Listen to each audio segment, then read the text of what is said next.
Kita diberi hati untuk berlari, bukan sekadar duduk menanti. Maksudnya, hati kita ni kena siapkan, kena persiapkan hati kita supaya hati ni boleh berlari. Macam mana hati kita nak berlari? Bukanlah hati kita berlari macam jasad kita berlari tu, bukan. Tapi hati berlari ni maksudnya hati yang kuat.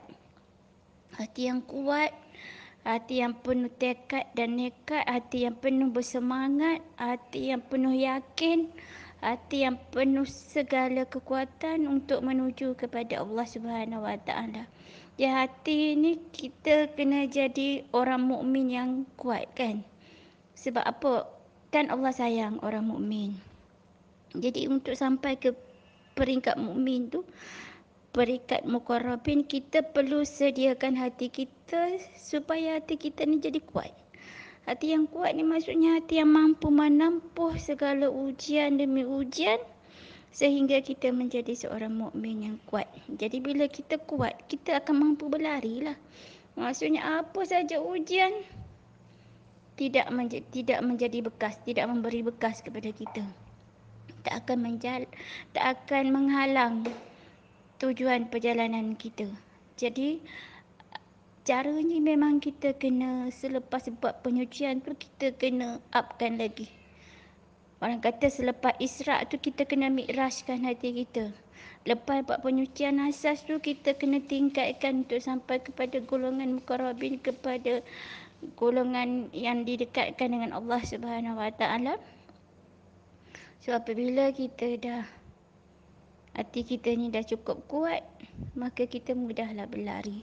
Berlari ni maksudnya nak sungguh-sungguh lah pada Allah, kan kita boleh sampai kepada tujuan kita. Itu maksudnya. Jadi kita tak boleh duk tunggu je. Kalau kita duk tunggu je, kan, hidup sekadar hidup, kera pun hidup, kan. Kerja sekadar kerja, tak ada nilai ibadah kat situ. Beruk bekerja juga cari makan. Kerja dia bangun pagi-pagi cari makan, kan. Jadi kita ni kena ada nekat, kena ada tekad, kena ada niat yang betul, kena sentiasa bermujahadah. Dalam tu kena sentiasa muhasabah, kena perbaiki diri kita, kan. Jadi apabila kita dah tingkatkan di kualiti-kualiti yang baik dalam diri kita tu, maka mudahlah untuk kita berlari. Dan kita ni tak boleh duduk menanti je. Sebab menanti je tu adalah ciri-ciri orang yang lemah. Sedangkan Allah tak suka kepada orang yang lemah. Sebab Allah dah beri kita cukup kekuatan. Dan kekuatan tu adalah pada hati. Bukan Allah tengok jasad kita, tapi Allah tengok kepada sejauh apa kita mahu berjuang. Allah tak tengok apa pencapaian kita, sebab Allah bukan nak kepada pencapaian kita, tapi Allah nak tengok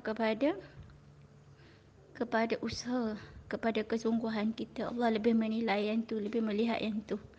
Sebab Allah tak perlukan pencapaian kita, kita yang memerlukan pencapaian kita, kan. Kita perlukan pencapaian kita supaya kita boleh sampai kepada destinasi kita. Sedangkan Allah tidak memerlukannya. Jadi Allah ni nak tengok kita je. Sedikit yang kita usaha tu, banyak yang Allah tolong kita. Cuma kita kena banyakkan bersyukur. InsyaAllah.